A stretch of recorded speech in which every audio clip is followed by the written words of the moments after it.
Preview.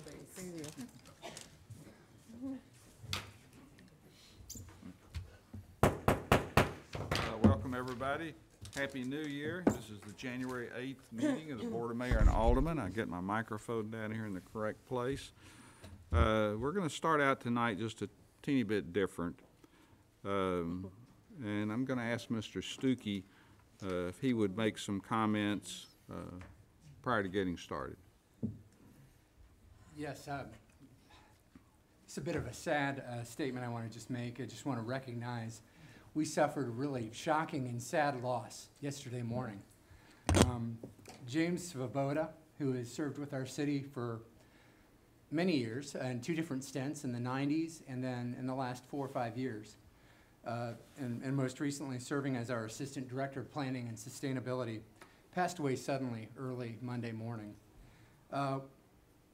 I don't know how else to say it, but Jim is an excellent public servant, a skilled planning professional, but an even better person.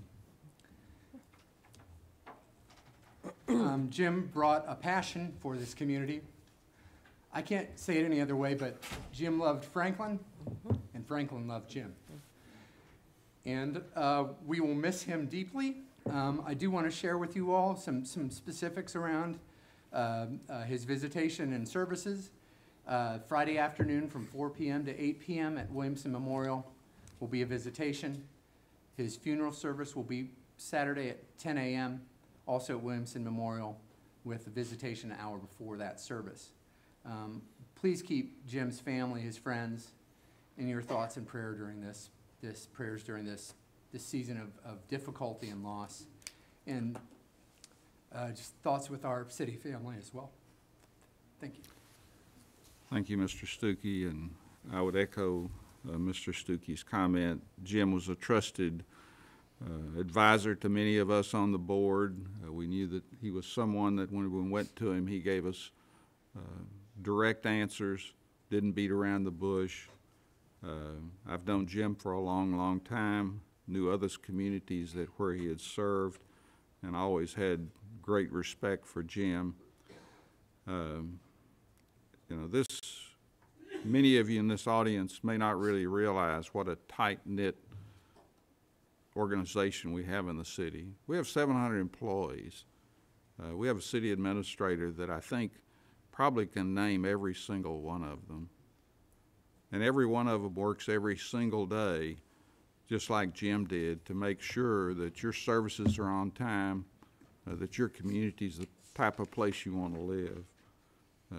Jim was a special employee, a special person to all of us. And I'm going to ask if we would stand for a moment of silence for Jim Svoboda. And then I'm going to ask for Alderman Barnhill to offer the invocation tonight, particularly remembering all of us that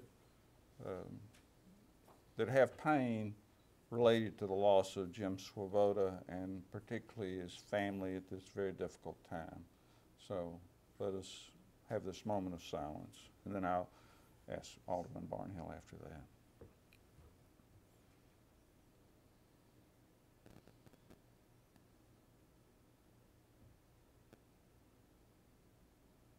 Alderman Barnhill. Would you bow? Heavenly Father, we come to you in prayer tonight, thanking you for this great nation that we live in. We know that we are a nation of many freedoms. We give you thanks for these. We also ask your blessings upon those individuals who protect our freedoms. Be with them, be with their families, and be with us tonight. Also, Heavenly Father, we ask a special prayer for the Jim Svoboda family. Be with them. We know that it was an untimely loss. It is a tragic loss, and there will be a great deal of suffering on their part. Be with them. Help them as much as you can. In Christ's name we pray. Amen. Would you join me in the Pledge of Allegiance to the flag of the United States of America? I pledge allegiance to the flag of the United States of America and to the republic for which it stands, one nation, under God, indivisible, with liberty and justice for all.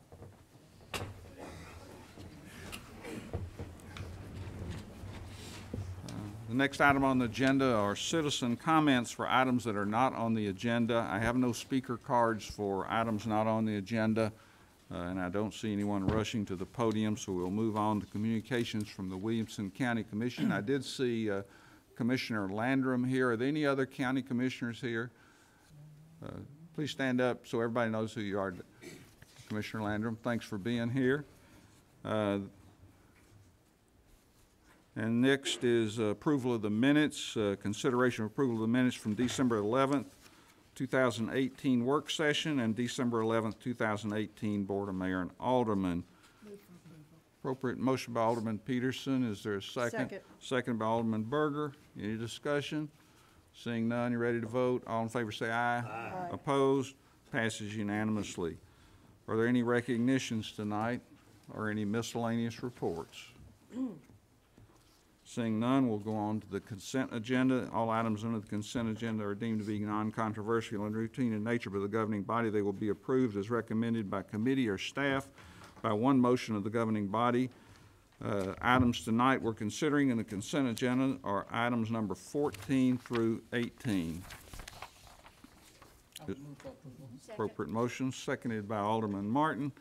Any discussion? Ready to vote? All in favor say aye. Aye. Opposed? Passes unanimously. Item number 3. This is a public hearing. Consideration of Resolution 2018-83, a resolution initiating the annexation process and draft plan of services for several properties located east and west of Lewisburg Pike, north and south of the intersection at Stream Valley Boulevard.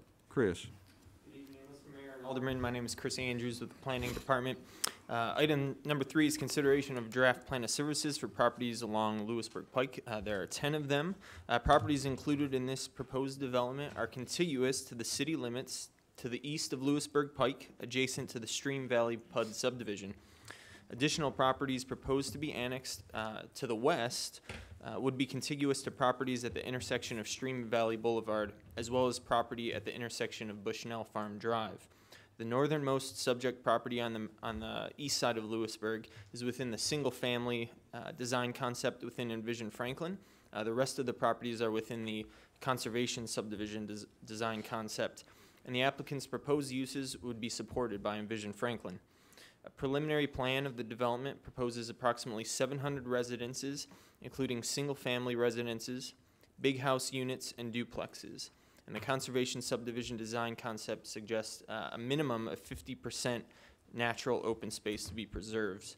Upon acceptance of the draft plan of services, the applicant would be required to submit a formal annexation request as well as a development plan and rezoning, which would come back to the board for consideration. Staff recommends accepting the draft plan of services and initiating the annexation process. Okay, does anyone want to speak to this body? Seeing none, I declare the public hearing closed. Is there a motion? Motion to approve. Second. Motion by the Vice Mayor, seconded by Alderman Berger. Any discussion? Ready to vote? All in favor say aye. Aye. Opposed? Passes unanimously. Item number 4, this is a public hearing, consideration ordinance 2018-58 to be entitled an ordinance to rescind ordinance 2018-45 and to rezone .22 acres from R6 District to Office Residential District for the property located north of East Folk Street and east of Cumming Street at 517 Cumming Street. Thank you, Mayor. This .22 acres is located at 517 Cumming Street. Envision Franklin recommends an office residential design concept for this parcel. No corresponding development plan or site plan has been submitted at this time. Future development will require a residential building form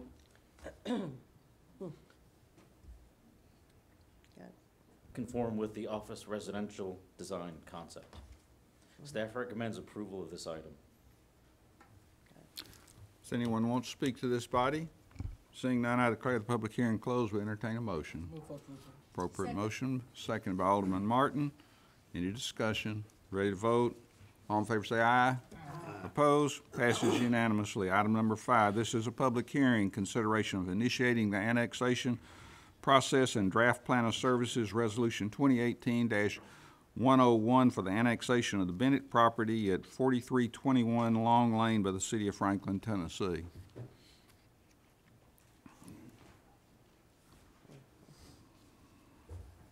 Good evening, Alderman. I'm going to step in if I will and try to fill in. This property is located on the four corners of the intersection of East McEwen Drive and Cool Springs Boulevard. The intended zoning for this parcel is Specific Development Variety District, SDX. 10.28 / 420875. A separate resolution, 2018-105, accompanies this rezoning for the corresponding development plan. Vernon, that's not the proper. Oh, I'm sorry. Yeah. We need to You're move skipping ahead of me here. on. Yeah. Yeah. Item 5, which is property on Long Lane. This is the long lane.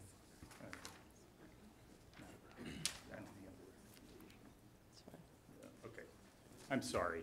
No problem, we understand.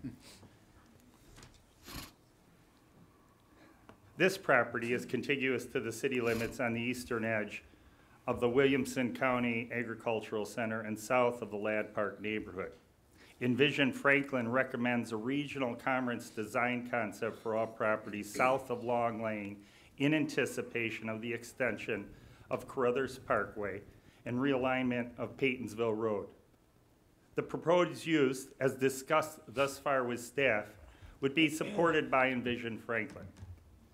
After this consideration to annex this property, the next step will be in the process, the annexation request, formalize a plan of services, and to zone the property.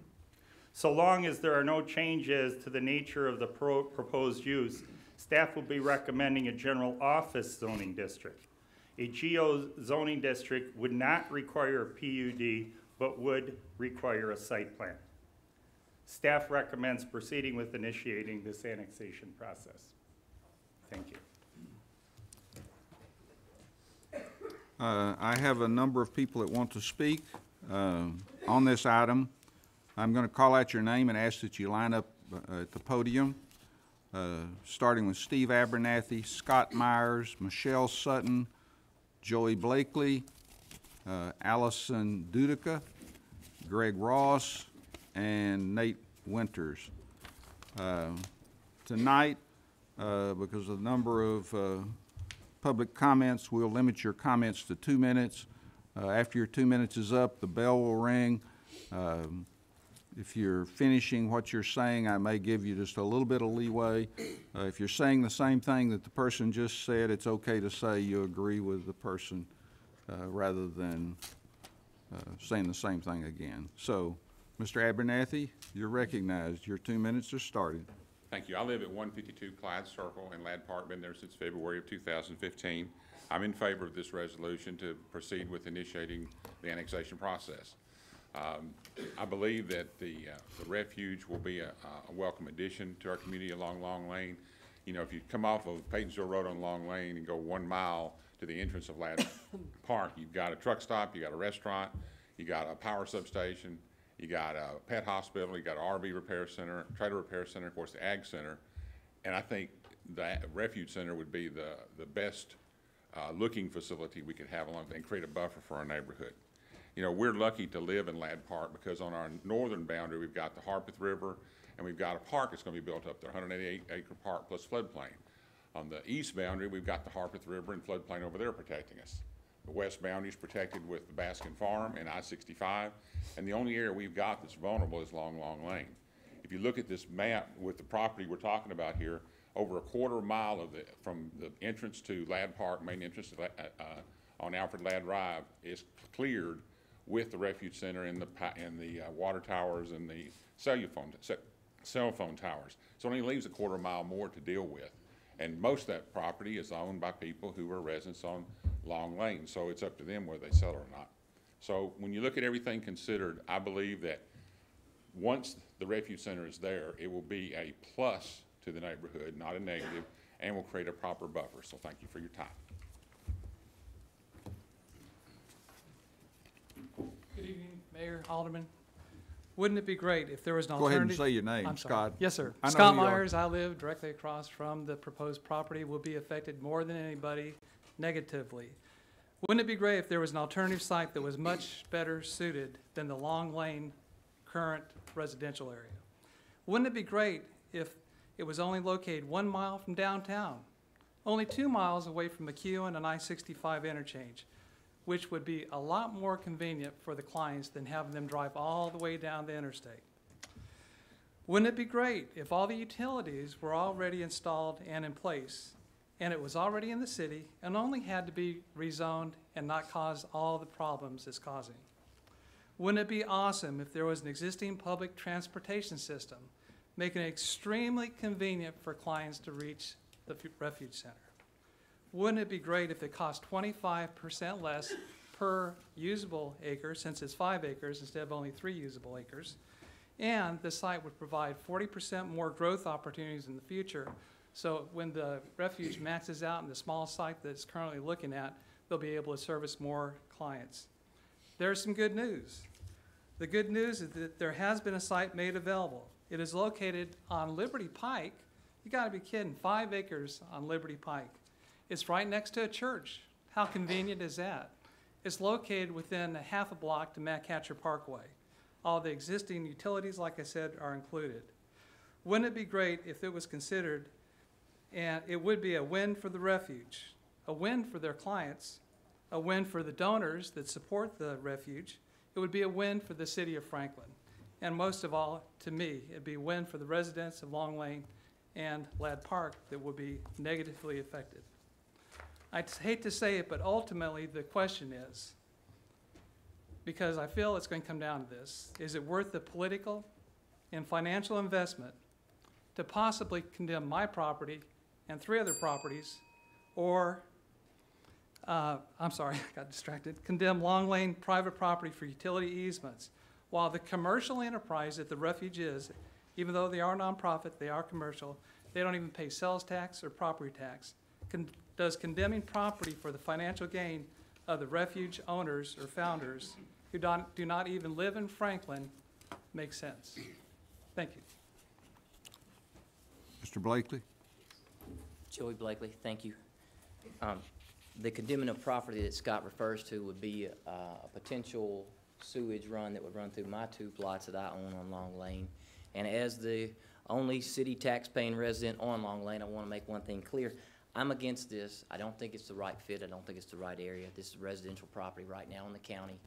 We can all skirt around that as much as we want to, but when you do annex it into the city of Franklin, it is residential right now. That being said, I've given out some pamphlets. There's $2.8 million at stake for the residents of Long Lane who are adjacent to this property. If you don't think that's the case, I put some of the numbers on here. You can look them over yourself. The reality is that no one is going to want to buy a residential piece of property that's butting up right next to a piece of commercial property. It's going to affect their property value. It's going to reduce their opportunity to sell as a residential property, which contains their home, which is the bulk of what they've worked all their lives to obtain. Again, the easements that we talk about will have to come through my property. There's no amount of money and no check that could be written to me to sacrifice the hard work of my neighbors and put them into this position. I don't think it's fair for them. I don't think it's fair for the city of Franklin to enact this type of decision. And I'm asking for you guys to vote against it, not only because it is not correct in my estimation as to how a city should act, but also, you know, I think that really what's happening is that in some way, shape, or form, someone else is putting our money where their mouth is. And I don't really think that's the way that a community is supposed to respond. I don't think it's the way that a community is supposed to react. And if you don't agree with that on this paper, and you guys all have our email addresses, I would just propose this to the folks who are pro the annexation. Please reach out to us. We might be willing to sell you our residential property at the current residential rate so you can absorb whatever financial beating is going to be at the hand of this annexation. Thank you. Michelle Sutton? Good evening. My name is Michelle Sutton. I live at 316 Irvine Lane in Ladd Park. I'm also on the board of the HOA as well. I'm here to express my concern and opposition of the annexation for the Bennett property on Long Lane. I can actually see my property right there on the map as well. So as you know, the property is currently zoned residential. Long Lane consists of curving country roads, large estates, and a large residential development of over 900 homes. If you've not been, I encourage each of you to come drive Long Lane to see what we're talking about, to see the hill of the crest. I know, Mayor, you came out the other day, and I appreciate you taking your time to do that. As a resident of Franklin and someone who has voted for you, Scott, and for you, Mayor, I encourage you to be strategic about the growth and follow what Envision Franklin states. And I quote from page 15 of Envision Franklin. Strategic growth is encouraged in locations supported by existing city infrastructure and services, or where they are planned or provided in an efficient and orderly manner. The extension of infrastructure and public services should not be used as a tool that strategically directs where growth should take place, not as a reactive response to development. I believe the area along Long Lane is supported by the current, it is not supported by the current infrastructure, or that the process is not being done in an efficient manner. I believe that this is a reactive response to the development of a nonprofit organization wishing to build a 15,000 square foot facility in my backyard. Further, there are already existing locations, as Scott said, where there's adequate zoning and infrastructure in place. I also believe that Long Lane is not a suitable location for commercial use and is not prudent for the city to allow commercialization of this area before having the proper infrastructure in place, such as the Long Lane overpass and the Carruthers extension. I believe the addition of vehicles traveling along Long Lane is a major safety issue. I encourage you to listen to your constituents and not to the directors or board members of a nonprofit who do not even reside in Franklin. I appreciate your time and thank you for keeping our residents safe. Allison Dudica. Good evening. My name is Allison Dudica. I live in Ladd Park at 263 Irvine Lane, and I too can see my property from the potential commercial rezone. I want to second everything that my fellow neighbors and friends have spoken to you about this evening. They're far more eloquent and well-versed than I encourage you, if you haven't, as Michelle did, come out, drive that piece of Long Lane and see, do you really think that it's appropriate for it to be commercial rezone? It just doesn't fit. It doesn't fit at all. It's a beautiful piece of property that it just doesn't work. And it's in my backyard too, my children's community, the community that we all live in, that we've come out here to voice our opinion. It's inexplicable to me, especially given that there are other, in my mind, better pieces of property for this particular venture. It's given that there are alternatives that are less expensive, already zoned commercial, I just would ask that you would consider our neighborhood, our families, where we live, where we play, and vote no to this annexation. Thank you. Mr. Winters? Hi, my name is Nate Winters. I'm a property owner in Ladd Park. You can see my property as well. And I'd just like to say ditto to what Michelle said in opposition of the annexation. Mr. Ross? Hello, excuse me. Hello, my name is Greg Ross. I'm just going to tell a little bit. In 1997, Blanche Moss created a subdivision of a few residential lots with deed restrictions and covenants. Also a private drive to provide access to each lot with no outlet or turnaround to be maintained by each resident. In 2005, I purchased a home in that subdivision to provide for me and my family peace and privacy. Almost 14 years later, our Long Lane neighbors, Ladd Park, and I were taken by surprise. The residential lot that is right next door to me in my subdivision is being considered for city annexation, then rezoning to office with a potential 15,000 square foot building squeezed on a buildable 3 acres fronting on our subdivision private driveway, all violating our covenants and deed restrictions, devaluing the Oswald and Hammock and my property by several $100,000, as well as my neighbors that run along Long Lane. The proposed office building will house the refuge center, which will serve 36,000 clients per year. Long Lane is a 2-lane rural county road. It's the only access the refuge center will have.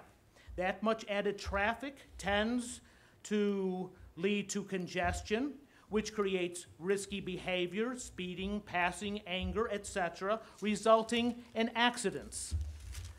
A vote for this annexation to move forward will force us residents to enact legal defense of the covenants in order to protect the home values and quality of life that we have worked our entire lives to build.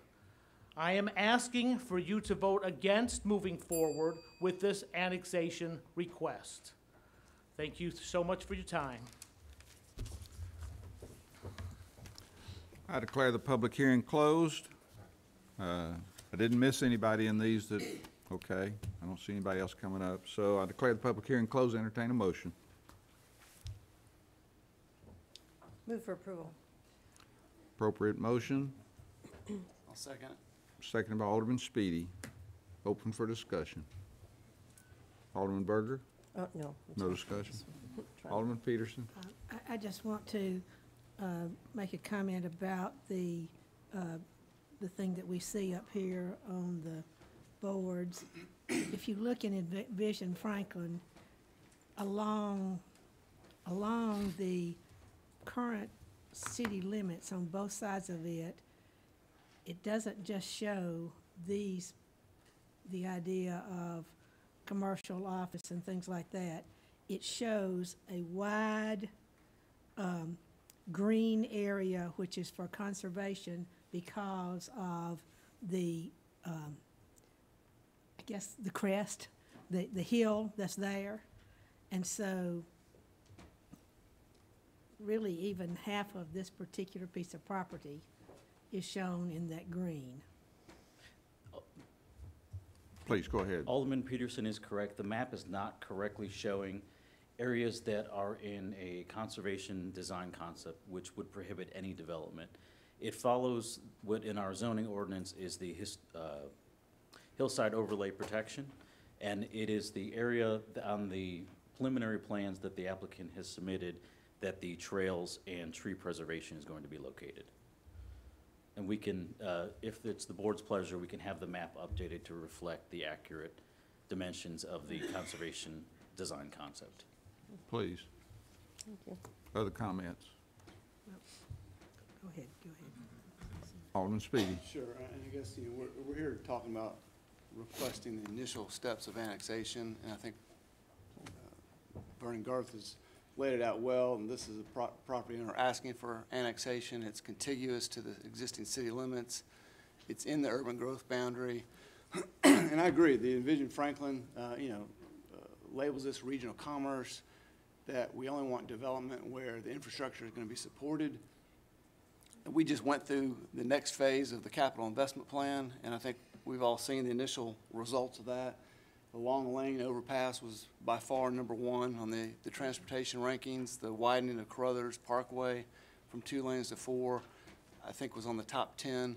So I think those infrastructure plans are in place.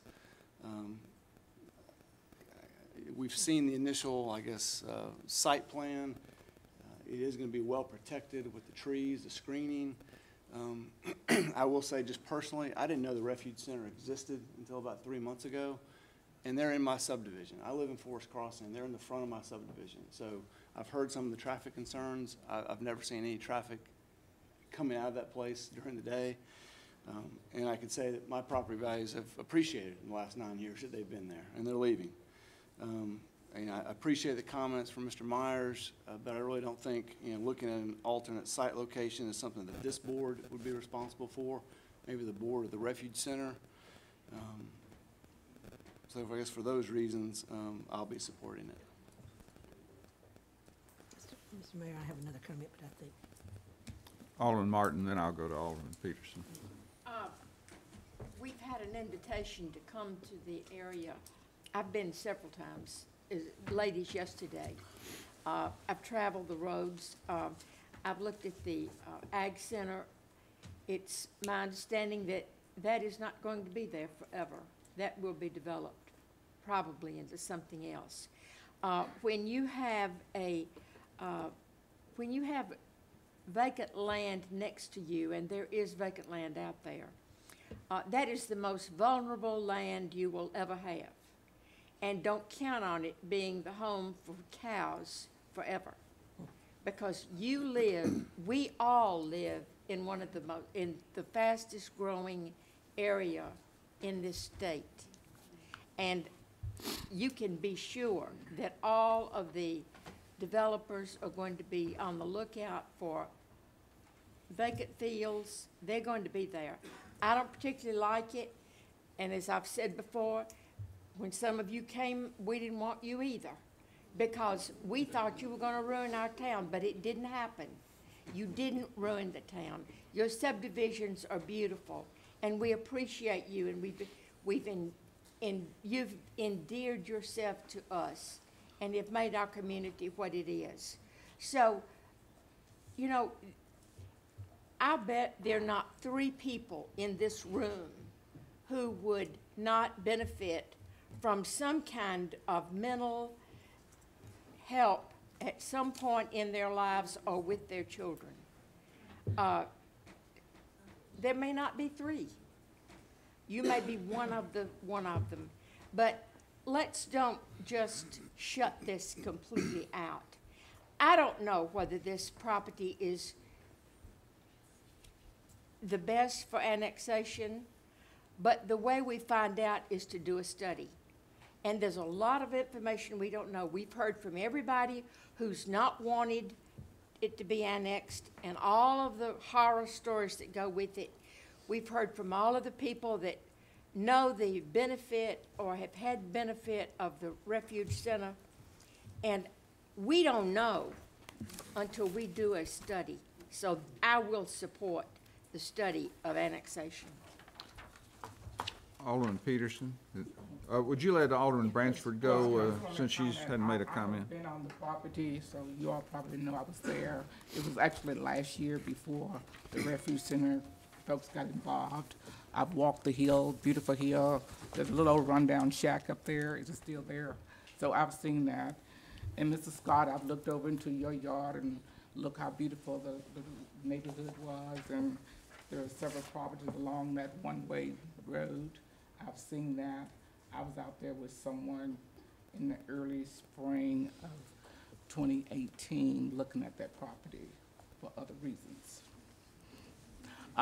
So it is a beautiful, beautiful area. And I think this would be, I too agree that this would be a quite fitting area for this enterprise. As the Alderman has spoken, the Forest Crossing location, you probably cannot find 2 people to say that the refuge center has been a distraction or a devaluing of their neighborhood or their property in that particular area. So at this juncture, I will be supporting an annexation of this property going forth. Now, if the applicants are interested in looking at other locations, because someone just mentioned some other possible sites that may be cheaper, freer, easier, or whatever, then that would be the applicant's choice to look at that. But at this juncture where we are right now, I would be supporting an annexation. As mentioned before, the service that's being provided at this center is phenomenal, and we all could use that service, if not us, some of our family members. So these are our neighbors. Yes, maybe the owner or the director may not live in Franklin, but believe me, the services are being provided to Franklinites. Thank you. Alderman Peterson. The last thing I would like to ask is to find out if this is eventually rezoned to the requested zoning, what other options would there be for uses?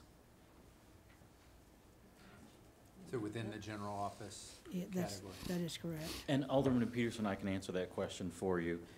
General office zoning approve, permitted uses under the City of Franklin zoning ordinance include agricultural uses, civic and institutional uses such as assisted living, clinics, daycare centers, educational facilities, public buildings, places of public assembly, office, of course, and then in commercial uses, it's very limited.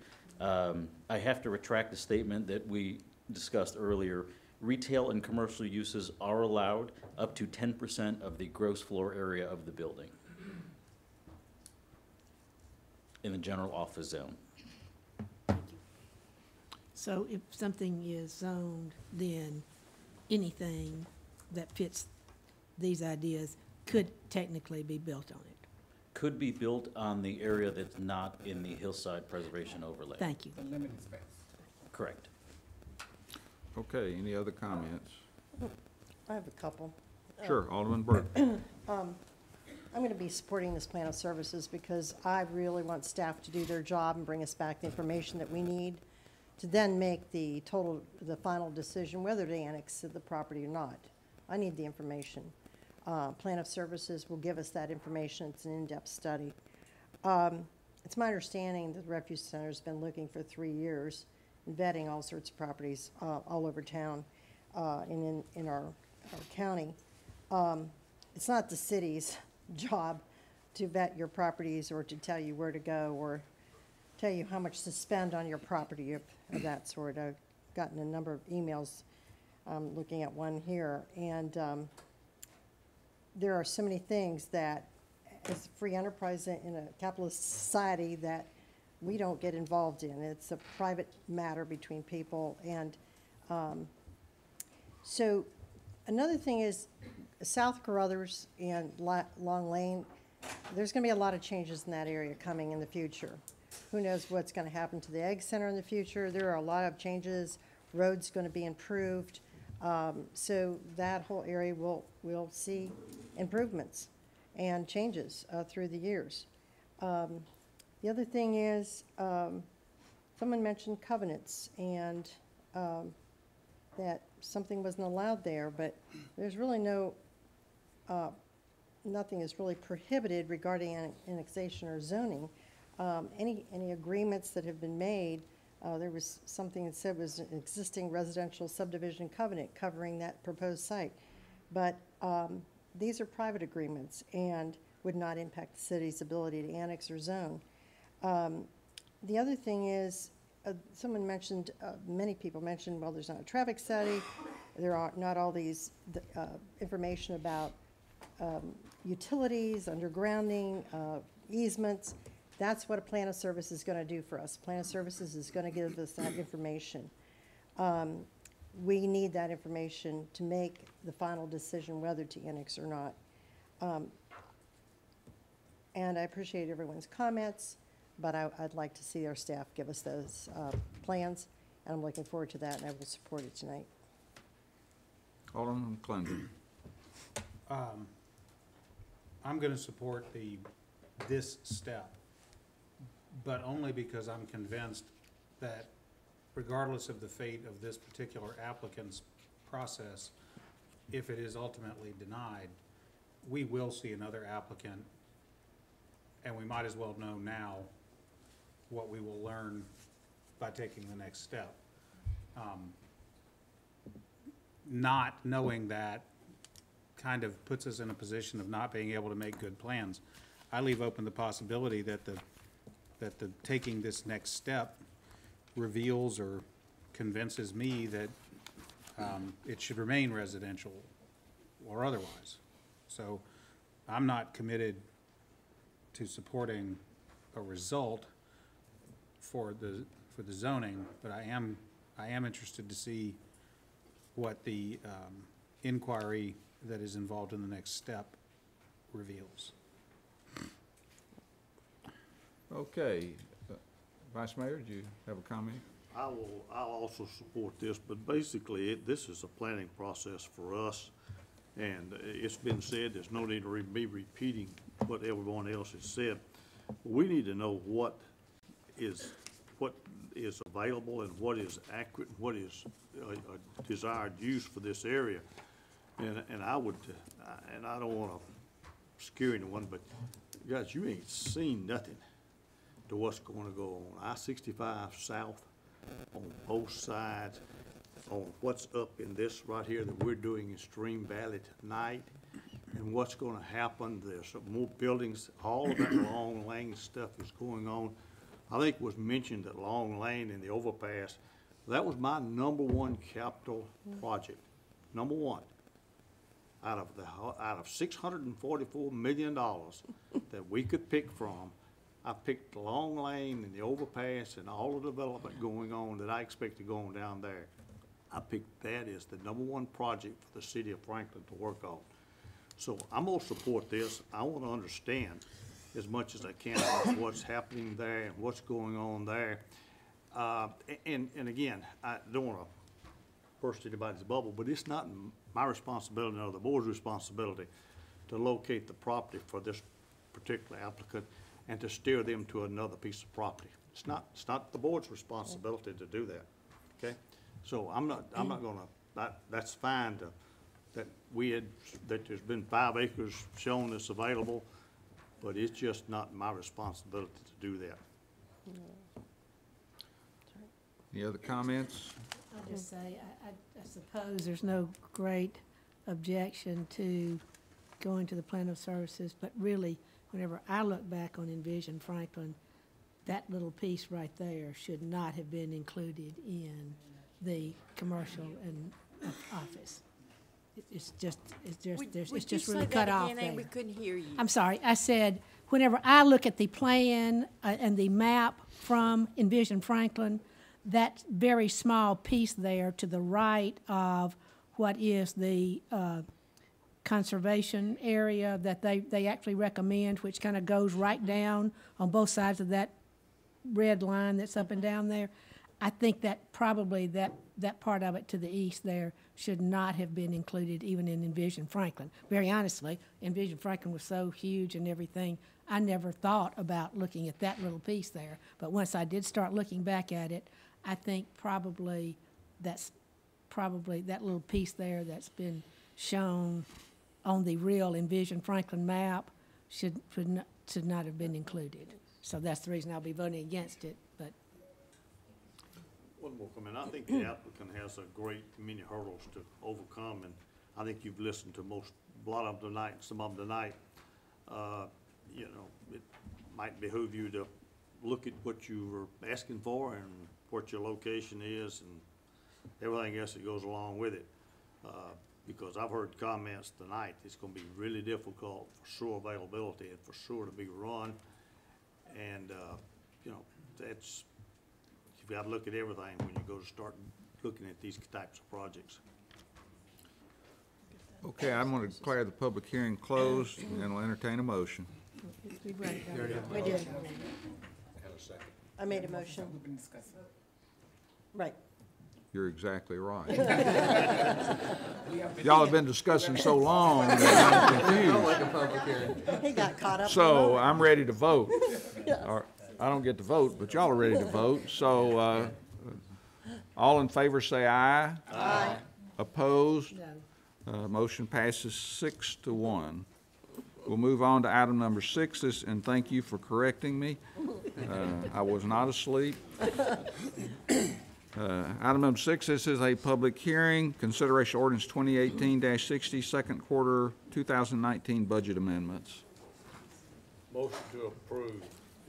Does anybody want to make any public comments on that? If not, I declare the public hearing closed. Is there a motion? Was there?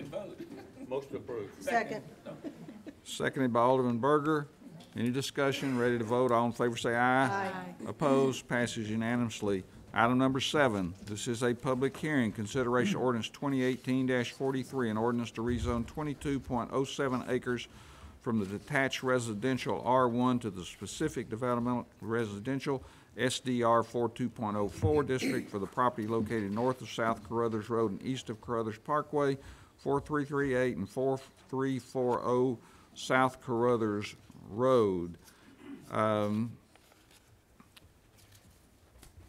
If I think what I'm going to do is have the speakers talk at the development plan rather than the rezoning. Would that be acceptable to the board, or you want to hear them on the rezoning? Pardon? The applicants get, or the commenters get to decide. We get to hear it Okay, all. got you. Chris? Thank you, Mr. Mayor. Again, my name is Chris Andrews with the Planning Department. Item 7 is rezoning for properties at 4338 and 4340 South Carruthers Road from the R1 Residential District to SDR. The proposed density of the development would be established at 2.04 units per acre. The subject property is within the single-family residential design concept described in Envision Franklin, and the development is proposing only single-family residential dwelling units. Again, this item is only to establish the density and zoning classification for the subject properties. Development plan is the next item on the agenda for consideration. Staff supports the rezoning request. Okay, does anyone want to speak to this body concerning the rezoning? Seeing none, I declare the public hearing closed on the rezoning and would entertain a motion. Motion to approve? Second. Appropriate motion, second by Alderman Berger. Any discussion? Alderman Martin? This seems to be another example of a donut hole. This is something that causes great concern to our citizens and to this board, at least to this member. When you have a piece of property where there's already development around it, and someone comes in, they've saved their property, and they want to develop it, you know, we can't deny them the right to develop their property. Please, if you have property, or if you're a developer, don't ever leave a hole. You don't have to build on it, but plan it. Get it on paper, so that when you come here 10 years later and present it to us, we don't have to try to figure out the size of the lots that back up to somebody else's lots. Have that all planned before you ever build the first house on any piece of property. Don't leave a hole. This is a hole, and it's causing angst everywhere from everybody who's involved. So that's my advice if you want to get your property approved. Any other comments? Are you ready to vote? All in favor say aye. Aye. Opposed? Passes unanimously. Item number 8 is public hearing consideration this is a public hearing consideration resolution 2018-64, resolution approving the development plan for Carruthers Chase PUD subdivision for property located. Sure. This is a public hearing. Consideration of resolution 2018-64, a resolution approving a development plan for Carruthers Chase PUD subdivision for property located north of South Carruthers Road and east of Carruthers Parkway, 4338 and 4340 South Carruthers Road. Thanks. Chris. Yes, Mr. Mayor. Item 8 is a development plan request in the specific development residential district. The proposed density for the site was established on the previous item. The proposed subdivision is 22.07 acres and is planned to contain 45 single-family lots and 4 open space lots. The Carruthers Chase PUD subdivision would be within the single-family residential design concept within Envision Franklin, and the lot sizes are comparable to adjacent city subdivisions and meet the guidelines of Envision Franklin. In keeping with the connectivity standards established with the zoning ordinance here in the city of Franklin, the applicant is providing connections to adjoining lands. To the west, the applicant has provided both right-of-way and pavement connections to the existing Falcon Creek subdivision as an extension of Meandering Way. The extension and connection is consistent with the standards found in the zoning ordinance, the external street connectivity section. In early 2018, Williamson County approved the abandonment of 5 feet of right-of-way from Biltmore Court, which is adjacent to the proposed Carruthers Chase PUD subdivision along the eastern boundary. The applicant has not proposed providing pavement all the way to the property line, but has provided that right-of-way dedication for any future extension of meandering way into the Cross Creek subdivision. Should a connection to Biltmore Court be provided in the future, the city of Franklin would need to provide that additional pavement as the Carruthers Chase Street network is intended to be public. To reinstate, there is no connection being made to the Cross Creek subdivision, which is in Williamson County, with this development plan, and pavement, which is shown on the development plan, is going to be stopping short of the property line. Pavement does extend to provide access to there's a 5-foot trail that's within some formal open space that borders the Cross Creek subdivision. And with that, staff supports the request. Okay, we're now into the public hearing, and I'll ask Mr. Horeca, Andrew Friday, Doreen Parsons, Charles Gospederick,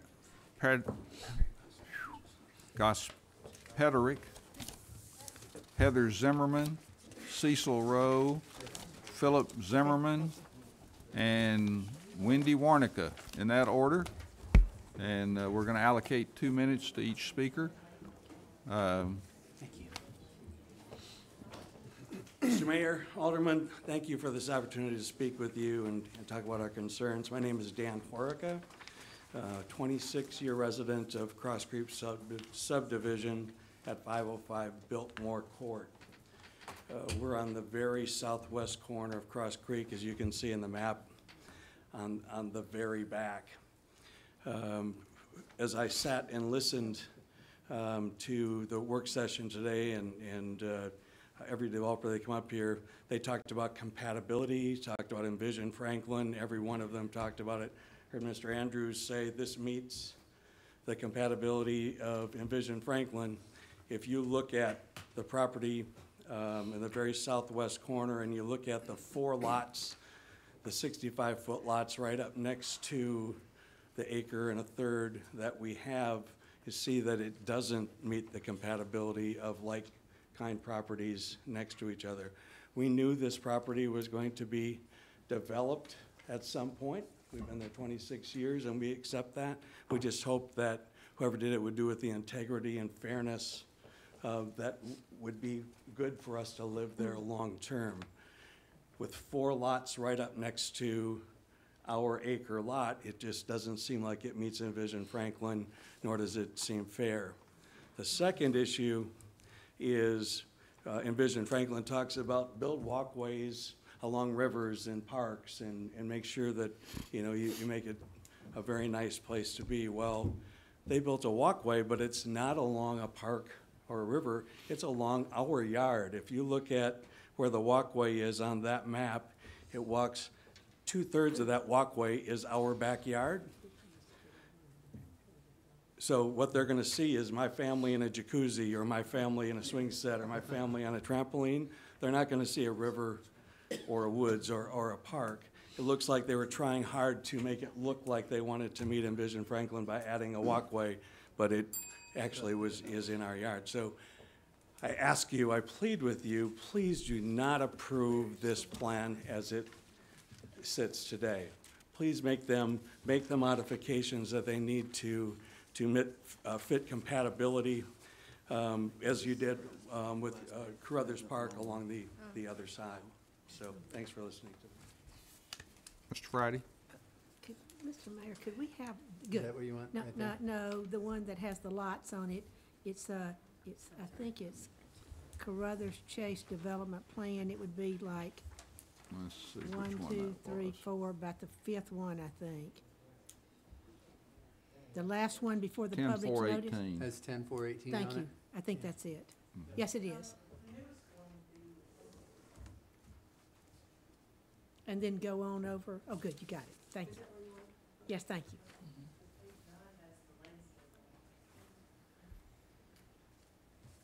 Chris, is this the latest one? I think she's wanting the landscaping slide, the slide that shows the landscape. We're looking for the development plan with the lot layout. With the landscaping. Is that what you're looking for? Yes, it All- is, so that we can You've see got the what you lots. want? Stay there. Okay. Go ahead, Mr. Friday. Yes, sir. My name is Andrew Friday. I'd like to thank you all for the opportunity to speak. I'm a resident of Falcon Creek. My house backs up directly to one of the 4 proposed house lots at the end of Upland, which I believe is Upland Court. To my knowledge, I would like to state, I think we only received 1 letter on the zoning. We've not received any other letters, so I found out about this through our HOA. If this was a proposal to add more houses to Falcon Creek, it'd be a whole different scenario, I think, because we would probably be included. This cul-de-sac just doesn't make sense to us because it's not a part of our neighborhood. And outside of that, there's no buffer zone. If you look there, at least what's on the plan, it would be right up against our backyards.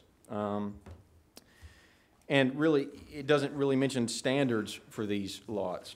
These appear to be large homes that could be towering over our backyards, and there could be, as we all know, blasting right next, really literally our backyard. So really, in addition, our concern is the 45 total homes, especially the 4 proposed on Upland, because this is where our children play.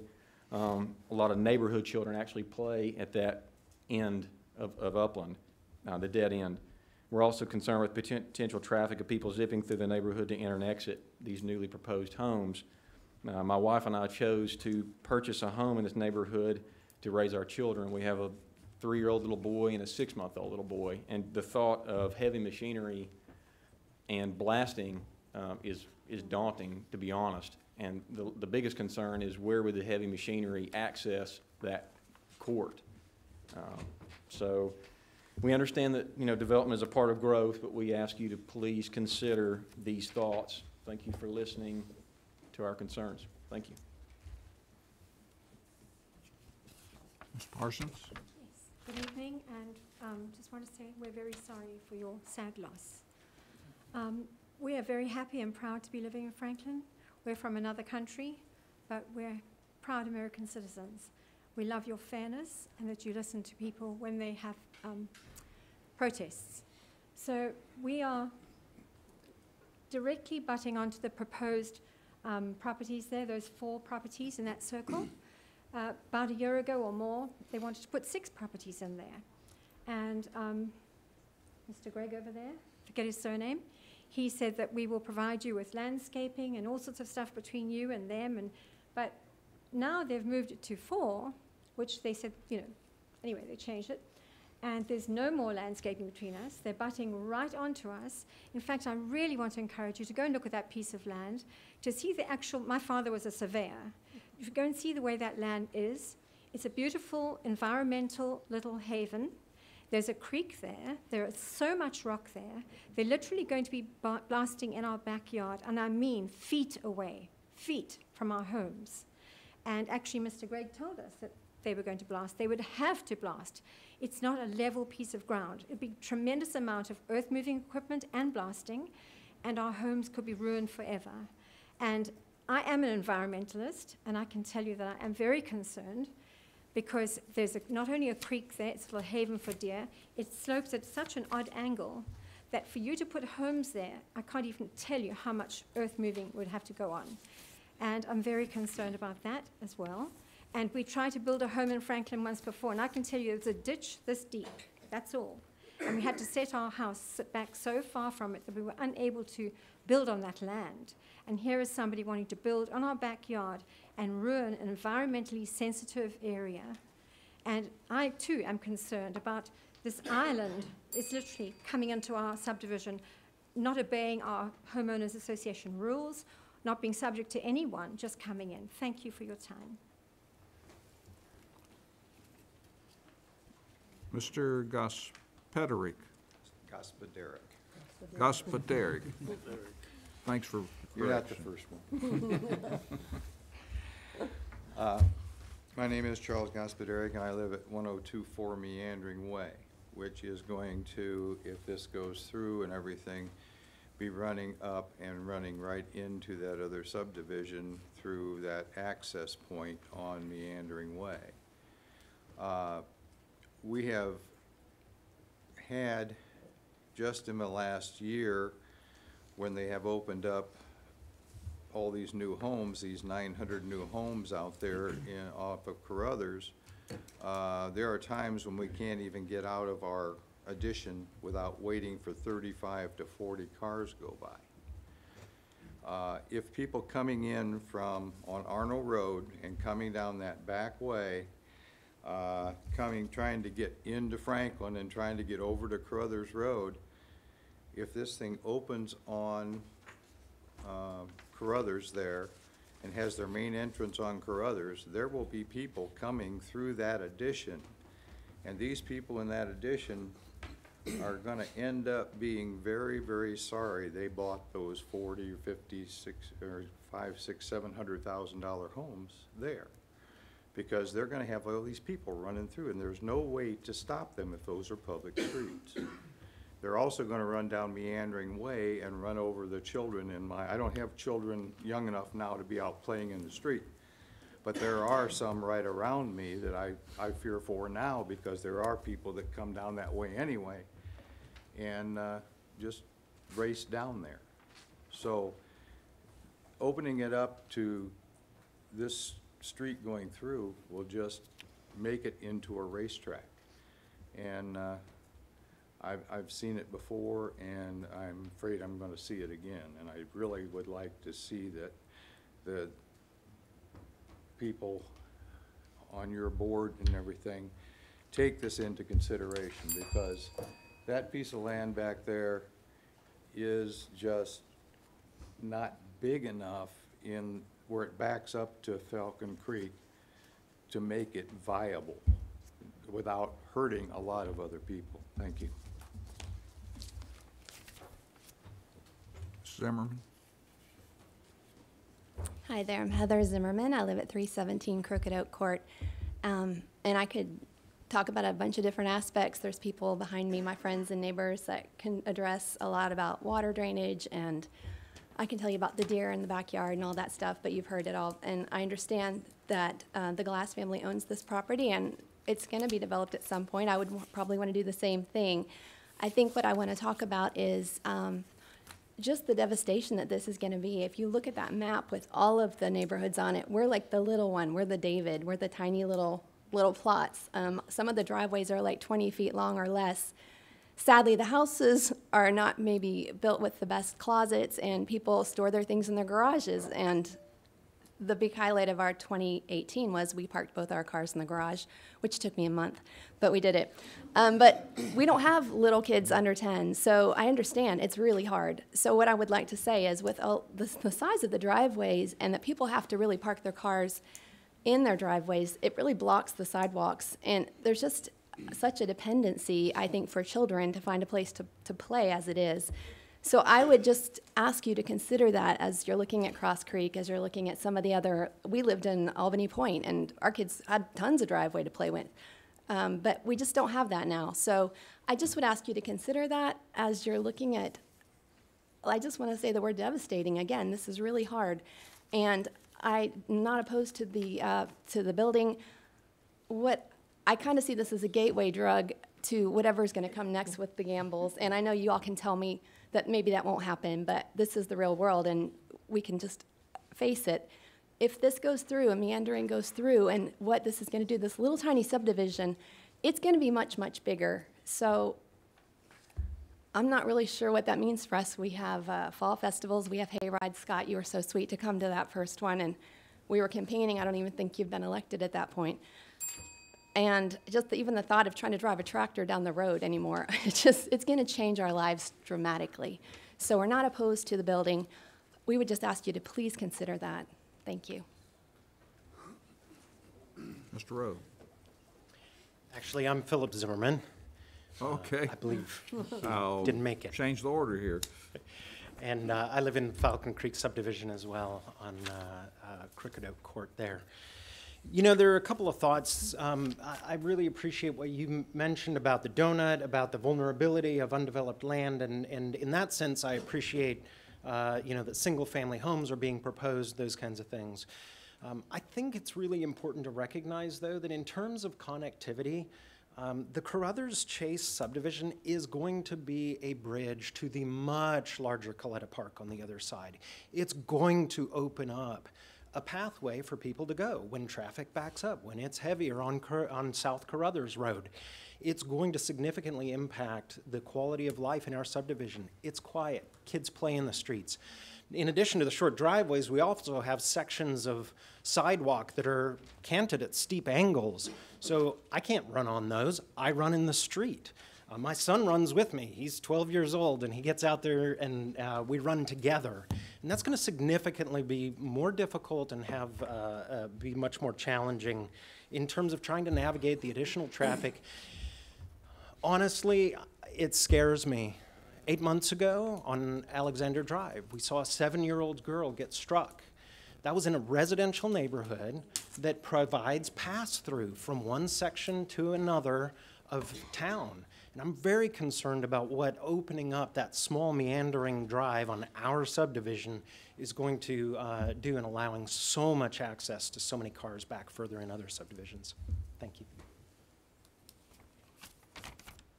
Are you Miss Rowe? Yes, I'm Gail. Oh, good. Thank I'm you. Gail Rowe, and I live at 1052 Meandering Way. We've lived there for 24 years.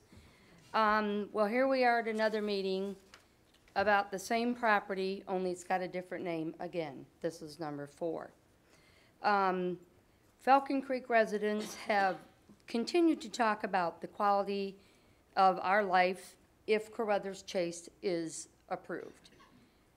We discuss our quality of life, like I said, if that meandering way extends to the new neighborhood. We talk about traffic issues, kid and neighbor safety, blasting, and animals losing their homes and habitat among the list. But you're not listening to us. I really feel that, and that's my opinion. Tax revenue, connectivity, development, and growth seem to hold all of your attentions. We know you're hoping we will all lose interest in this property, but know that we are watching and we are listening to what BOMA and the Planning Commission is doing. Ms. Warnica? Good evening. Once again, sorry for your loss. My name is Wendy Warnica, and I'm on the board for Falcon Creek. And I know you've heard most of it. I'm just going to give the quick synopsis rundown of what's going on there. The number one, excuse me, the number one concern of everyone, of course, is the meandering connection. Meandering connection was originally, yeah, it was meant to connect, but it was meant to connect to another part of Falcon Creek, just as you had said. It wasn't meant to connect over and then connect over to Coletta Park and connect to 250 other homes for that one little area. But as you mentioned, that donut's still sitting there, and we're in trouble now for it. We're concerned about it being turned into a construction entrance because the only way they're going to get the trucks there is up and down Surrey where the kids are. In one of the papers through there on the Upland Court, for the 4 houses on Upland Court, it does say that it's consistent with the area in the plan itself there, but it is not consistent when the one side of the house, one side of the first one on the cul-de-sac on this side takes up 3.5 yards. That's not the same. We're not talking about apples and apples. We're talking apples and oranges on that one. And it's not connected to its own neighborhood. That, of course, is a problem. We don't know why anybody, we love Falcon Creek, but we don't know why they'd want to have a $700,000 house there. There's no buffer zones, and the blasting being right up against everyone's concerned about that. Excuse me again. When Greg Gamble was putting in the cul-de-sac there, I thought there was something along the lines that it couldn't be there because of a turnaround, because of fire turnaround. I'm not sure. Someone asked me today if there's been how that works. I don't know if Mr. Gamble remembers that or not, but somebody brought it up today saying, can a fire truck turn around there? Just something to bring up. They're not governed by the HOA, and of course, no one's receiving letters for these meetings, and we didn't know if the public notice was enough or if people were supposed to get in meetings. And again, sorry for your loss. Thank you. Are you familiar with notification? Yes, sir. With The request? notification is required for the initial Franklin, or the Municipal Planning Commission meeting within the zoning ordinance. Five, Yes, the planning commission public hearing. but it's 500 feet. Yes. You want to speak to that? I mean, say what that is. So this item was at planning commission in November. So notifications are required at that point. I don't believe there's anything else in there about subsequent notices when it's on a board agenda. But, Mayor, may I be clear about that? Well, let me go ahead and close the It's public 5 minutes. hearing. Oh, okay. Public hearing's closed. Now, go ahead. Well, let's see, I need a motion first. Motion to approve. Oh, wait a minute, I can't do that. I'll have to wait for someone else to make that motion. Motion to approve. Appropriate motion. Is there a second? Now I can second it. And I'll speak, may I speak to that? Vice Or do you Mayor, want- will you made the you mayor. yield to Mhm. Sure. Alderman Berger? Alderman Thank you. Berger. The reason I did that, because I may be, may be voting against this, and if I make the motion, initial motion, I'll need to vote for it. But not if, Vote however you like, you just can't argue against it. well, I'm not sure about that. I am. Is it? Okay, so I can't argue. So, all right, so that's why I don't want to make that Vote any way motion. you want to. True, I won't argue about it then. I want to just be clear that letters are sent out to residents and property owners 500 feet. I Yes, just want to be ma'am. clear about that, because somebody's not understanding why they're not getting a notice. They're outside the 500 feet, correct? Correct. So they may be within Falcon Creek, but far enough away that they don't receive Okay. it. I want to be clear on that.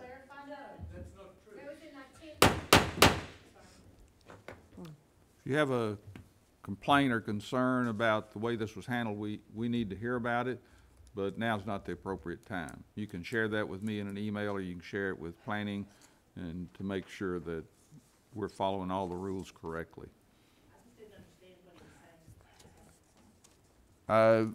Chris, would you repeat it? Yes, so within the zoning ordinance, there's a number of requirements for public notification, and the requirement to mail within 500 feet or whatever radius it is requires requires a notice for the initial hearing of the Right. planning commission meeting, not necessarily subsequent board meetings. Right. Okay, so my other comments, well, maybe Chris, you can speak to some of this too. We required Coletta Park to have the 1 acre lots, that butted Cross Creek, because we really didn't want to have the smaller lots up against that Cross Creek area. So that's one thing. And then, so I've been looking at this, having some issues with it, and I'm looking at this thinking that my main issue, of course, connectivity is my big issue, always. And I want connectivity, because I think we get ourselves in big trouble if we don't connect. We're gonna pay dearly for that in the future without more connectivity. By the way, roads are constructed for vehicles. And I'm not trying to be harsh here, but they're not constructed for us to walk down and have a 24-foot wide sidewalk, or have our kids play in it, or run in it. Now, we do all those things, granted. I mean, I lived on a cul-de-sac. My kids played in a cul-de-sac a lot, and it was great because we were on a dead-end cul-de-sac with 3 houses. But, sometimes we get carried away saying, this is our street, this is our quiet street, and so I just want to be upfront with that, because roads are constructed for vehicles. But the transition, the issue I'm having, I think a lot of times, besides, I want connectivity, is transition here. So I'm thinking the transition's a bit abrupt. The plans should be more creative to solve these transition issues. And I don't know if you want to speak to that on the transition, because I see some issues with that. And then I just think we could get better lot sizes here. Certainly. So with Coletta Park, I don't necessarily have all the history about the discussion about why those were larger. I know that they were playing with much more land, so I don't know if they were able to, allocate some other lots and to the interior of that development and leave these as large. These are consistent with what's asked for within Envision Franklin for the single-family residential design concept. So they're 65-foot wide lots. With the transition, especially into the county, the city requires a buffer in between different land uses, and this would qualify as a Class C buffer. And then those buffers also vary dependent on the size of the development. This is over 10 acres, so it would require a 50-foot buffer, and that is what is there as part of that open space lot where Mr. Hurecker was talking about that trail, and that would be owned and maintained by the HOA. But that transition is accounted for within that 50-foot buffer. But our planning documents, our planning requires us to have the outlining areas to match up closer to the transition into whatever it's abutting.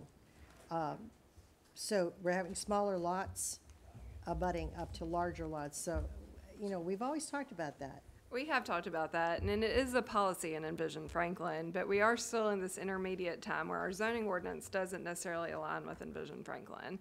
And the zoning ordinance does not require that lots have to be the exact same size. This is the best compromise that we could come to between the two documents. Again, there is a large open space lot, well, for the size of the development, between the lots that are being proposed and the existing lots. And that means that we don't actually look at those lots as being immediately adjacent. So the size compatibility is not always reviewed in the same way when there's an open space lot between the two sets of lots. What is the size of that open space? Do you know? Do you have any idea? I don't know off the top of my Is head. it 50 feet, 100 feet, 200 feet? 50 feet at the minimum something. point, but then it gets larger as you go towards Carruthers. Okay, that helps. Yes, I can see it on the map. And have they proposed even like additional screening maybe to help with that, or adjusting that trail, or some of the setbacks? Have those been things that the I planning think that's staff a has been good working question with? for the applicant. I believe they are here Okay, tonight yep. and could answer that. Do we hear from the applicant at all on that? Sure. Thank you. I'm Michael Dewey with Dewey Engineering, 2925 Berry Hill Drive in Nashville. Michael, please talk into the microphone. Yeah, well, Is this better? Yeah. Okay. but talk loud. Yes, ma'am. Yes, we have reached out, and the last time we met, you asked us to reach out to Mr. Hurecker. We did reach out to Mr. Hurecker a few times, and one of the things that the developer has offered is to add additional screening to along evergreen screening along his property line, and also relocate the trail closer to the Carruthers Chase lots instead of right in the middle of the open space, which the open space, the whole reason the open space is there is we worked with staff dating back to November of 2017 to provide an incompatible use buffer between the two lot sizes. Okay. Alderman Martin. That's very good, because whatever you do on the front end will be accepted. But when you come in and put something there that hasn't been there before is where we have the problem. So if you move the trail to the new subdivision on the front end, when those people move into their houses, it's gonna be fine. But for the people across the way that haven't had the trail in their backyards, it isn't fine. So I'm glad that's happened. And you have agreed on the evergreens. Yes, ma'am. I was out there yesterday and I noticed there's a lot of foliage. I mean, not foliage, there's a lot of woods, but there won't be, in the wintertime, there are no leaves on the trees. So be sure that if this comes to fruition that there's plenty of evergreen. Yes, ma'am. That's what we're proposing is an evergreen screening along between the path and Mr. Hurka's lot. So it'd be, the idea is to screen the lots and the trail. That's good. When you say you're proposing, is that documented somewhere, or is this just some pie in the sky that you're offering us? I have a exhibit with me tonight. I can bring it to you guys, but that's A little late, isn't it? Well, we were asked to provide to work with Mr. Areca since our last meeting, and that's what we did. But Mr. Areca was not accepting the offer, so we decided that if he's not accepting it, then it's not worth his while for this. But the offer still stands today. But that's why you've not received anything. So you're gonna move the trail further away from his property. You're gonna put evergreen screening in between the walking trail and his property, and that's what you're offering tonight. And you can document that. That'll be someplace in whatever documentation you've got. Yes, sir. Let me ask a question to the staff. Is what he's saying anywhere in the documents that we have? Mr. Mayor, adding, especially since Michael, is going to be providing an exhibit, adding that as a motion of the board, as a condition of approval, we can put that in there as their plan comes in to be checked through One Stop. But that would be something that you would initiate. How would you word that? Incorporate in your motion. Yeah. As an amended motion. I'm going to recognize Alderman Clendon. We've had the public hearing and the rezoning. That's the second of 3 readings. This is the resolution to approve a development plan. This resolution, if passed, kind of presupposes that the third reading of zoning would also pass, right? There would be no subsequent vote on the development plan, correct? I don't believe so. That's correct. This would be the last. This is your vote on the development. This is the final, okay, so that, the development plan would then be approved, which I think presumes eventual approval of the rezoning. Given this most recent development, no pun intended, or event, perhaps we should move the development plan approval to run contemporaneously with third reading and see what happens in the meantime as far as this kind of on live TV negotiation that seems to be happening. I think the reason we do that is because you have to have a public hearing on second reading, and you'd have to bring the citizens out twice. And the development plan is conditioned upon the final approval of the resolution. Well, of course it is. I get that. And I understand why we do it, so that we don't drag people back down here more than necessary. I get that. But under the circumstances that we have, where it's kind of a moving target, I don't know that I really like approving the development plan with this, which the devil is in the details here. If you look at this plan, nearly every lot is either a critical lot or a critical tree lot. And this is a difficult site. This is a very difficult site. And there's a lot of issues that are not going to be resolved. We're either going to approve them or not. These connections, I get it. People don't like them. This cul-de-sac that kind of sticks out there by itself. There's a lot of, I get that. But I just think, notwithstanding the reason we typically do it the way we typically do it, I'd be a lot happier seeing this development plan voted on for the last time at the same time that we vote on the rezoning. This particular one? This particular Because one. if you want to do that, you can make a motion to defer, but we will also have to have a public hearing for the development plan at that time. So we'll have to reopen the development plan public hearing. We have to have a public hearing. Are you For saying the we have to have a public hearing on this at the same time that we approve the development plan? Yes. So you'll. The resolution for the development plan is written so that it doesn't take Yeah, use effect until after the passage of the associated ordinance. I understand that. I got it. But the development plan locks in things like this trail location. The development plan locks in things Sure. like this setback and all these other details that are kind of makeup on a pig to some of these people, I guess. But, I mean, no offense to the developer, but And to we're, see, we're kind to- of rounding off the sharp edges, maybe, if we pass this thing. So really, the alternatives at this point are to look at a exhibit at a future date and defer it from this meeting, to actually see how that's all gonna be laid out with the direction from the board tonight on how you would like it to be rearranged. Or the other option would be to add a condition of approval that the trail be relocated or removed, or that evergreen landscaping be added to the open space lot.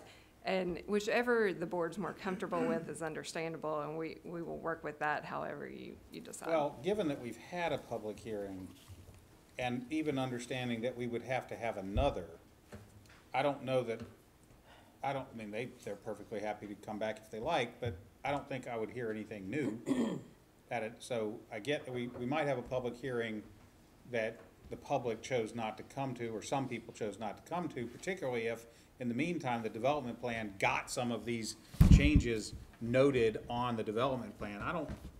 I mean, given the complexity and difficulty of this one, I don't really like the kind of on-the-fly modifications that seem to be happening. Therefore, I'm gonna move that we defer this development plan to run with the third reading of the rezoning with a public hearing if we have to. Okay, but before we do that, can we meet publication deadline, or do we need to push it to the next? We won't have 14 days, but Okay. I can make it onto the Herald for the 22nd of January. But it has to run for 14 days. Then we'll need to go to February 12th. Okay, all right, so I would make, for this particular one, you need to make a motion to defer I to did. February 22nd. Then Okay. we need to go back and do for whatever, 12. February 12th. Reopen You do the item a motion prior. to reconsider Okay. the prior item and move it to the 22nd. Does the 'cause this motion to already- reconsider have to or be the brought by? 12. I keep saying 22nd. but Does the 12. motion to reconsider have to be brought by someone who was on the prevailing side? Mr. Right. Gill, you can sit down. Okay, in that case, I need to speak. But we do that second. We do all that right, second. well, all right. Then let's, here's what I would, if I may, Mayor. Let's have everybody ask this fine man whatever they want to ask him. When he's done, I'm gonna make the motion to defer this and the prior item to the February 12th meeting with whatever public hearings and notifications are necessary. You'll have to do it two separate motions, I but that's not understand, what we're but gonna do. I'm gonna first do this one, and then move to reopen the prior item to get them to run together. So that's what I'm gonna do. I don't know what everybody else is gonna do. Well, now that we know what you're gonna do, I'm gonna recognize Alderman Martin for a quick comment and All right. question. When we started this issue, there were two main things that I heard from the residents that were criticizing the development. One was the houses looking down into their privacy. One was the trail. There were others, but they were the two main ones that stuck out to me. All right, you're gonna redo the trail. You're gonna put it closer to your subdivision. Yes, ma'am. All right, that's one. And the other thing, with the houses looking down, had you considered maybe making those houses one-story?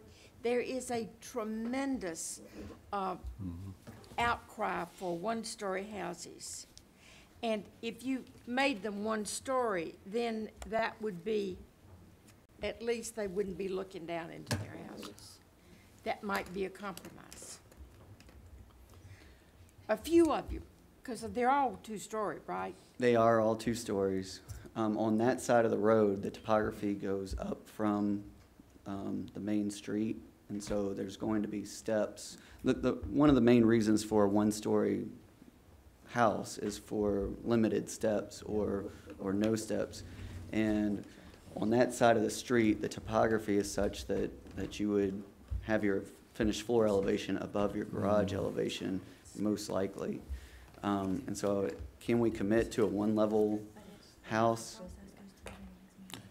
I would probably have to defer to the developer on that. I don't want to give an answer. We just wanted to give what was consistent with the elevations for the entire community. Well, All I'll right, just tell you I'd like that for us to move on, Alderman Martin, if we could, because we're negotiating on the fly, and Well, I just want it, that's the only way I'm gonna vote for it, for this development, is if you make some Before we concessions. get the motion to defer, could you we can sit down, Mr. Dewey. could we also have a motion to recommend the moving the trail closer to the homes there and the evergreen? Could we put those in as conditions? That's all you need. That's right. But I'm just saying, if we're gonna get a motion to defer, let's at least get those two kind of decided. Alderman McClendon, are you hearing Alderman I have a Peterson? motion, I'll make the motion to defer this item to the February 12th meeting so that the applicant can make whatever revisions they think are appropriate. Second. Appropriate motion, second. There's no discussion, on the motion to defer, right? This Is that motion to right? defer. Just the motion to defer. May I speak to the motion? No, there's no discussion on motion to defer. Oh. Well, there's a discussion on the motion to defer, just not the item itself. Right, so you can discuss whether or not you want it deferred, but you can't discuss the item. I just want to say, yes, that I want to defer this so that the items that were brought up can be addressed by staff. And the items that were brought up here, why we're deferring this, is because we want those addressed. Just want to say that. Vice Mayor? I don't know whether this is discussing whatever we can or cannot. We can easily do what you want to do, but just amending this motion right here to move the walking trail and to require this landscaping. That's all you've got to do. We don't have to motion to defer this thing for a month. I mean, I mean, you can defer it for 2 months if you want to. But all you got to do is just say what you want and put it in a motion and be done with it. Anybody else want to speak to the deferral? If not, we're ready to vote. Alderman, I do want to speak to deferral one more time, that there is an issue that I brought up of transition. And that's why I'm voting as well for deferral, because I want that looked at by staff so you ready with the to, developer. So, if we have questions about the connectivity, should that be brought up now, or if we're gonna defer this, that's Staff. the next meeting? right now, we're just discussing deferral, so it'd be the next meeting. Ready to vote? All in favor say of the deferral to February 12th, with as Alderman McClendon said, with appropriate corrections and additions as deemed necessary. Was that What was that? paraphrasing what you said? Whatever modifications the applicant thinks are appropriate for the next meeting. Okay, everybody clear on the motion? That's a clue. All say aye. Aye. Aye. Favor? Opposed? No. Passes 6-1. Mayor, I think it's maybe a point of order, but I'll ask to be recognized. Alderman McClendon. Mayor, I move that we reconsider the previous item for the purpose of deferring it to synchronize with the item we just considered. Is there a second? Second. Appropriate motion, second. My motion then, Mayor, is to move third and final reading of the rezoning ordinance to February 12th. Okay, so now that we've opened it back up, we have a motion to reconsider the whole item. So your motion should be To motion approve to approve, second and- reading, and, right. Well, then I'll make the motion to approve and move third reading to February 12th, as opposed to what's in the caption. Perfect. I will agree to that, to second. Okay, second by Alderman Berger. Any discussion on that? Ready to vote? All in favor say aye. Aye. Opposed? Passes unanimously. New business, item 9, road impact fee offset agreement with Sunnybrook Investment Company LLC for the South Carruthers Road widening project. Is there a motion? So moved. Second. Seconded by Alderman Berger. Any discussion? This does relate to the development you're just talking about. So if you're wanting to defer things that relate, you Thanks may for want to pointing do that that on out. this as well. I don't know. For the offset agreement? Yeah, Well, it, it only matters if they get approved. yeah, it relates to this development, so. Move, I Okay. move that we defer item 9 to February 12th. Second. This is really unusual night. So, we have appropriate motion to defer and appropriate second. Any discussion on the deferral? All in favor say aye. Aye. Opposed? It's deferred till February the 12th. Item 10, amendment to the professional services agreement with CT Consultants, Inc. for the preparation of final plans and specifications for the Franklin Road Corridor Streetscape Improvements Project from the Harpeth River Bridge to Harpeth Industrial Court. Appropriate motion by Alderman Bransford, seconded by Alderman Martin. Any discussion? Ready to vote? All in favor say aye. Aye. Opposed? Passes unanimously. Item 11, consideration of special event permit for Pilgrimage Music and Cultural Festival at the Park at Harlansdale Farm to be held September 20th through 22nd, 2019 and 2018. And 2018 Pilgrimage After Action Report. And after action. I've got you. It made sense. It took me a minute. Is there a motion? Second, and second by Alderman Berger. Any discussion? Alderman McClendon. I have been the canary in the coal mine on this. So I want to be clear. I think a properly executed event like this is an awesome thing for our community. And I applaud the promoters and producers for doing it. My concerns about this have been driven by safety. I know that in life, we all measure and accept whatever risk we think is appropriate. In the last 2 years, I have seen events, in the last 2 years, I've been on the property when it was time to leave. In one case, it didn't matter how long it took, except for people's inconvenience or annoyance. And in the other case, it did matter how long it took. And in both cases, my ability to leave the property was delayed by at least an hour or an hour and a half. And I was in a car. I remember that the fire chief, deputy chief, I think he said that given that at least if we had 25,000 people on the property, something like 15,000 of them would have to walk off of the property, and that some of those people would have to walk a mile or more to get to a shelter, that it was unlikely or maybe even impossible to get everyone off the property and into a shelter within an hour of being told to get out. There's a risk. This year it was lightning that didn't in fact end up striking the property, although it struck close. If it had been more severe weather that came faster, it might have been really bad. But as I said, we all measure and accept whatever risk we take. I remain concerned that this property is immutably inappropriate for a festival of this size. When I evaluate what I've seen happen, if you give me one data point, I have one. If you give me two, I can draw a line between them, but I don't really necessarily know much about what that line really means. But if you give me 3 data points, I can begin to consider that a pattern, and I make decisions based upon patterns when I can. I am going to reluctantly vote one more time to support this project, this event.